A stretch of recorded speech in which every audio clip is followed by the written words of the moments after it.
reaction from him to the reaction to his performance last night? Look, I think the president, and I said this yesterday, the president always takes an opportunity when he's in front of an audience, when he knows that millions of Americans are going to tune in to hear directly from him. He's going to take that opportunity to lay that out.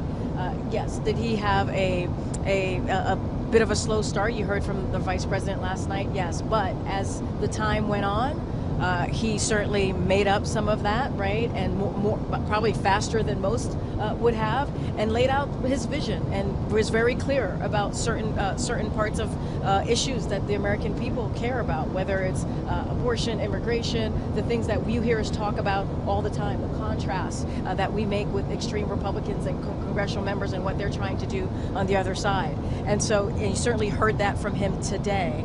And so, look, the president is going to always take the opportunity again to be very clear, to be very concise about what he's doing on behalf of the American people. There will be many, many opportunities. We move on, and you'll hear more from the president, obviously, later today.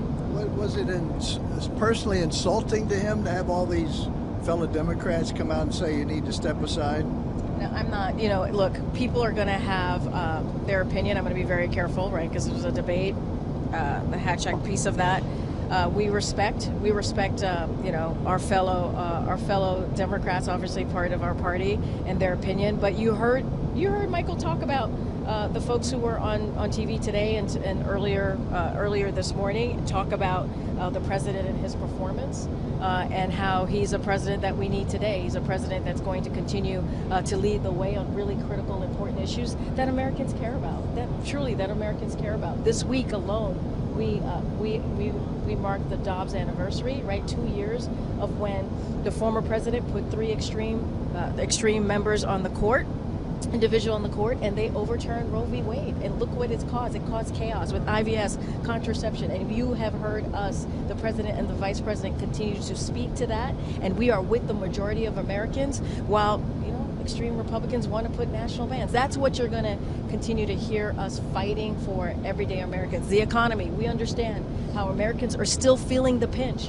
But what the president has done this last 3.5 years is work to get the economy back on its feet. And we see that with unemployment under 4%. We see the record amount of jobs that this president has able to be created, more than 15 million jobs. And so that's going to be our focus. Our focus is going to be, how do we continue to provide that breathing room that you hear the president talk about for American people, fight for freedom, fight for democracy.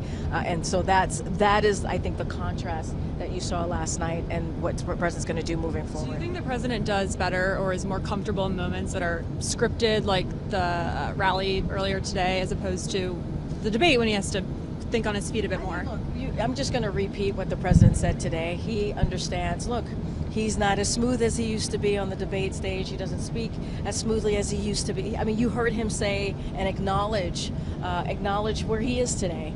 But the thing that he ended with, which I think is so important, which I keep saying over and over to all of you, is he knows he's going to fight for democracy, he's going to fight for freedom, and he knows exactly how to do that. And you see it with his record in the last 3.5 years. I think the record that he has been able to do, whether it's legislation, historic pieces of legislation to get things done, I think that speaks for itself.